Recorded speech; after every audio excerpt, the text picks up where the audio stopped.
Hey everybody, welcome to BURA TECH. In this episode, we're going to be talking about the top 10 things you need to do for your side hustle in 2019.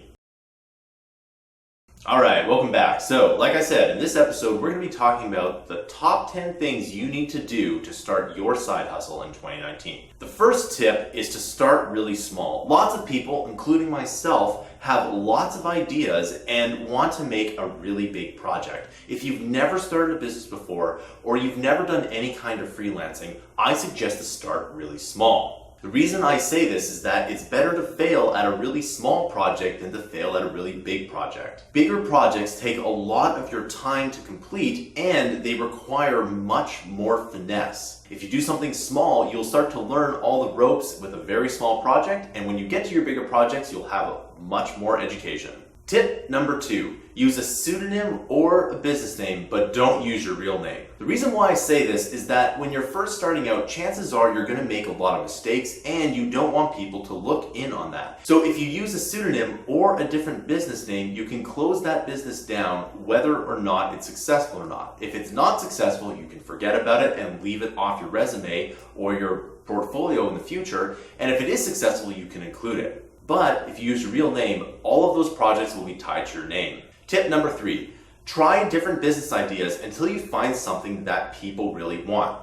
It's much easier to start a business when people want what you're selling. This makes common sense, but a lot of people don't do this. They make their product and they push their product whether or not it's successful. We'll be talking about the sunken cost fallacy later, but you want to make sure that you're constantly improving, and if you need to discard a project or start a new project, it's better to do that than to complete your first failed project. Tip number 4, always look at the supply and demand of a particular industry. If you can find something where there's lots of demand and little supply, you want to go into that area. The reason why you want to do this is if you can get things done, you'll have a much easier time selling, and you won't spend as much time finessing a product. Remember, the more you finesse a product, the longer time it takes to get out the door. So you always want to think, how much supply and demand is there for your particular product or in a particular industry? You always want to go to the places where there's lots of demand and little supply. Tip number 5, always keep meeting new people.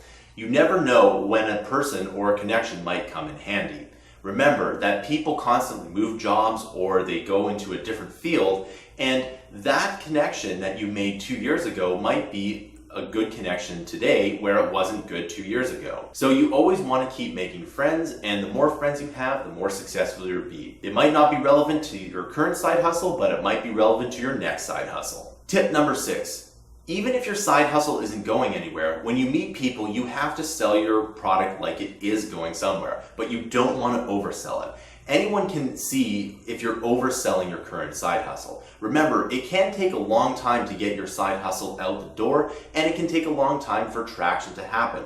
But you might have a really dynamite idea and you just haven't hit that goal yet. So when you're talking to people, you want to sell yourself in a very positive light, but don't oversell it. Tip number 7. Don't be afraid to abandon a project. There's something called the sunken cost fallacy, which means that if you've put in a bunch of time or money into a particular product or asset, there is a perception that you have to keep going with that asset even if it's losing money or not picking up steam. This is often seen with people with degrees. They might go into a degree where it's not very useful, or they don't want to do it but they complete it anyway, and then years and years down the road they keep using what they learned in that degree for their career, instead of completely abandoning that idea and just moving to a different career path. This can be said with side hustles as well. If you spent 2 years on a side hustle and it's going nowhere, perhaps you should abandon it and learn from your mistakes and make your next side hustle amazing.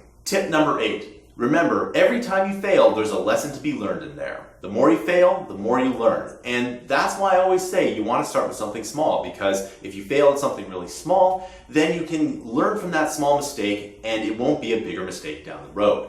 Let's say you start a small side hustle and it doesn't really go anywhere. You learned a bunch of things from your mistakes. Years later, when you have a multi-million-dollar company, you're not going to be making multi-million-dollar mistakes. However, if you didn't go through that side hustle and you got lucky and became a multi-million-dollar company anyway, you might make multi-million-dollar mistakes. So the lesson is to start small and fail forward. Tip number 9, don't break the bank. Now, when you start your first side hustle, you think that your side hustle or your idea is going to be a multi-million-dollar success, when in reality, it's more likely to fall flat on its face. The best advice I can give you is to not spend too much money on your next side hustle. In fact, the best thing to do is to spend as little money as possible to see where it goes. Now, sometimes some things are capital intensive. Personally, I don't like to do any projects that are capital intensive, but that's just my personal take on business. Think about it, if you do a bunch of small products with a small capital investments, if one of them picks up, then they pay for all the rest. Whereas if you spend a lot of money, then you get into that sunken cost fallacy and it's much harder to make objective decisions. So don't break the bank on your next side hustle. The last tip I have for you is to always look for new opportunity. The world moves so fast and you have to spend time to look at new opportunities. Every year, there's new opportunities that you need to take advantage of, and if you don't spend the time researching, you're not going to figure out what they are. In the next year or so, there's going to be some new opportunity that nobody knows exists, and it will be an amazing opportunity. The question is are you going to do the research to find out? Alright, that concludes this video. Make sure you like and subscribe. If you want to check out our products down below, we have a ton of amazing courses where you get lifetime access to. That means there's no subscription, so you can check out the links down below. Remember, every bit of money that we get from these courses and products, we put right back into development. Thanks for listening, and I hope to see you in another video.